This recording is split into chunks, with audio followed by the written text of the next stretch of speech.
Hello and welcome to the Listening Post's unboxing channel on YouTube. Today I'm unboxing McIntosh's MT2 entry-level turntable. This stunning example of a turntable is wonderful to see here in New Zealand. Wonderful to have an opportunity to share it with you today. Now, firstly, unlike McIntosh's MT5 and MT10 turntable, and please, we have an unboxing video of the MT10. This is a relatively modest size. It's designed for, I guess, a more quality but price orientated customer. It comes with a smaller sort of footprint because of that, and but its performance is astonishing. Certainly for its price, it's beautiful, and it's wonderful that we get an opportunity to share it. So firstly, the packaging. Again, compared with the MT10, this box is maybe half its size. It has McIntosh's logo and basic model information on all sides, including the serial number, etc. Opening this really straightforward. It's sealed closed with traditional paper tape, so that's that sort of glued tape. I was careful not to get the knife too deep, but as you will see as you first see the first layer, there's no fear that a wonky craft knife may actually cut anything, as McIntosh has done what they're renowned for and put in a lot of additional packaging to ensure that the product gets to you in one piece. Now, the first thing as we sort of lean that forward is McIntosh's attention to detail as far as everything else that you may need. Firstly, McIntosh's comprehensive user manual. The user manuals are renowned. Everything you could possibly think about, every question you might have is answered right here. And it's wonderful to see that they've made such an effort. Second in the pile is actually a pair of little gloves. And this avoids fingerprints and other things like that coming onto your new investment. There is a Tonearm. Now this is laminated, by the way. This isn't some just little piece of cardboard. It's a Tonearm setup for cartridge and stylus alignment. Obviously that goes over the centre pin. There is a traditional felt mat. Now this one's a little bit stiffer than perhaps others we might have seen with other brands. Perhaps a little bit better quality. And there's another piece of the closed cell foam that we've seen, which of course holds those main accessories. Okay. Drilling down a little bit, we see another piece of closed cell foam that protects the Perspex cover. Now this, as you can see, the Perspex cover is moulded to support the turntable's arm, but yet sit centrally over the platter itself. It's protected by a plastic cover that gives it this sort of frosted look. Once removed, we get a sense of that classic kind of little bit of a green tinge that is so iconic with McIntosh. Please hang around for some photographs. What I'm going to do is take that off, sit it down, make it look beautiful, and then of course take some close-ups as always. Okay. Now the next layer, the packaging, so this packaging simply helps to separate the turntable itself from the lid that we've just removed. It's moulded as you would expect, and look, the art that goes into McIntosh's packaging is renowned here. Okay. Next layer. Floating around in there is the Turntable Belt. It's in a little plastic bag. Again, hang around for some photographs. I'll start to assemble it. And there is two pieces, so I'll just tip that forward. There are two pieces of separate closed cell foam. The first piece covers over up to the platter, and the second piece helps to support the arm. You can see it's already sort of pre-trimmed, and there's the slot where the arm sits. Again, as we sort of tilt that forward so you can have a good look, it's a first sort of hint of what this turntable looks like. The next layer is very straightforward. It's about grabbing it carefully out of the box and pretty much putting it off to one side, because we're going to continue to drill down into the accessories and other things we see. McIntosh has provided us, firstly, a little bit of bearing oil. This is probably a lifetime supply, as 1 to 3 drops is all that you may ever need. There is a McIntosh level now, McIntosh branded, slightly blue, and it allows you to level the turntable as part of its setup process. There is an additional set of cartridge head screws. Wonderful to see the attention to detail that McIntosh has had as far as providing those kinds of things. Should you wish to change that cartridge, well, it's nice to see that they've added a few little things that you may need.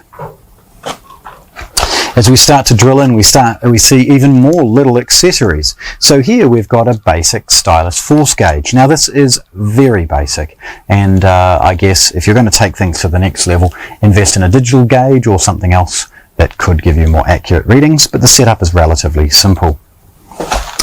We also see McIntosh's counterweight. Now this is of course going to end up on the other end of the arm, and again, hang around for some photographs and I'll show you these close up.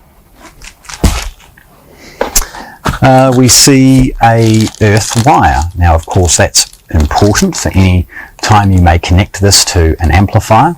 An earth wire is imperative as far as ensuring that the hum is reduced from the turntable into the amp. Unusually, and again wonderful to see, McIntosh has provided you with a rudimentary set of tools. The large and small Allen keys, there's 3 of them, and a small screwdriver enable the user to set up the cartridge, tighten up the counterweight, and do some rudimentary things with a lovely set of basic tools coming in here free. In the middle here, and sort of in its own little presentation box, is a McIntosh puck. This sits over the platter, helping to hold the record down, perhaps adding a little bit of mass and other things like that as well. Again, hang around for some photographs. One of the things is how, when I first saw this idea of packaging, I was really quite curious, but you'll see just how lovely it looks, you know, sort of stuck in place, but when you unfold it and flip it the other way, you actually get the ability for it to sort of release, and that release allows you to get that puck out. So the plastic that's over the top is there tightened by the packaging itself. Kind of a cool wee trick. Again, hang around for some photographs. Last thing in the accessory pack is its power supply. Now this one by its part number is an AC/DC power supply, 100 to 240 volts, so international voltage, with an output of 12 volts DC. Again, all those accessories gone, we're left with a big piece of closed cell foam and another piece of closed cell foam for the massive platter. I mean, this is a good heavyweight platter. The MT10 has this massive Perspex one. This is a different material. I don't know what it is, but it's certainly very heavy, probably acoustically inert as well. Okay. Now, as far as the next step, it's about sort of understanding a few things. As we drill briefly into some of the accessories, there are safety warnings and other things like that you should probably read. And the platter, which I'll just put off to one side. Concentrating on the turntable for a moment, we're going to have that next sort of look. Firstly, you'll see the main inner wheel is the sleeve for the platter is protected by a little bit of plastic. There we go. The arm has a rubber band and sellotape holding it in place, along with the counterweight for anti-skate. The polished surface of the McIntosh turntable is protected by this little bag, and as we just very carefully take that off, we start to have a look at this turntable for the first time. As we sort of lean it forward, let's have a quick look. Firstly, it's rudimentary as far as its change of speed. The on-off button rotates from an off position to 33 and then 45. That is regulated with its internal power, and the motor is beautifully governed by a microprocessor governing its speed to ensure a perfect pitch. We have a central central bearing platter. This moves beautifully freely, and I hope you can see that it's operating in the video. We have got McIntosh's logo along with its model number, the MT2. The arm itself is sitting proud and high, as you would expect with a large platter like this, and again it's secured in place to ensure in transit we're not going to have any issues with any damage. Looking at the back, you'll see one of those iconic things that McIntosh does so well. The inputs and outputs are beautifully appointed. You can see a very clear left and right channel output and a ground. This is there's an extruded aluminium strip allowing that to be sort of moulded in the frame of the turntable, and they've scrimped on nothing as far as the quality of these connections. Even the ground terminal itself has a great fit and finish, and quality exudes from it. More across, we've got a little bit of the ability to attenuate 45 and 33 should you need to, and the 12 volt DC input. Obviously in there we've got a model number and its serial number. Looking at the base of it, just briefly, you'll see its feet, and they have the ability to re-level it should you require. Setting it up from this point of view is relatively rudimentary because the cartridge comes pre-fitted. So apart from a little bit of assembly in the form of adding its counterweight, which comes in the back here, removing the rubber band that holds it and the tape associated with it. It's worth noting that the tape has its serial number on it, so there's obviously a connection between the arm, its accessories and the turntable. Lovely to see. The belt goes on, very, very straightforward. The Ziploc bag has a slice in it, enabling it to sit over the central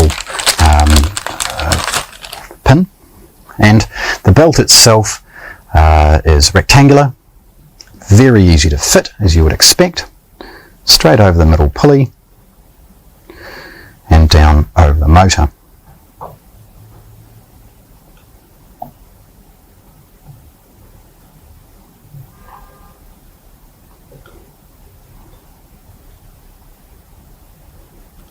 Because the speed is adjusted electronically, there's no different pulleys on the motor, and it's beautiful to see how easy that sort of works.